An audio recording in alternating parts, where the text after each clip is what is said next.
সংসদের সাধারণ সম্পাদক হিসেবে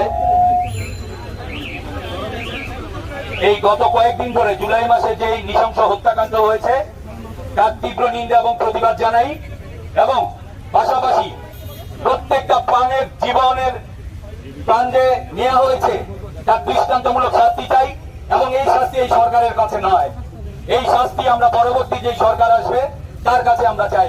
আমি একটা স্লোগান দিতে চাই, সবাই একটু স্লোগান দিবেন, স্লোগান দিয়ে আমি আমার কথা শেষ করব। আকরাম পায়ের নিচে। আমার ভাইয়ের বুকে গুলি কেন? শেখ হাসিনার জবাব চাই।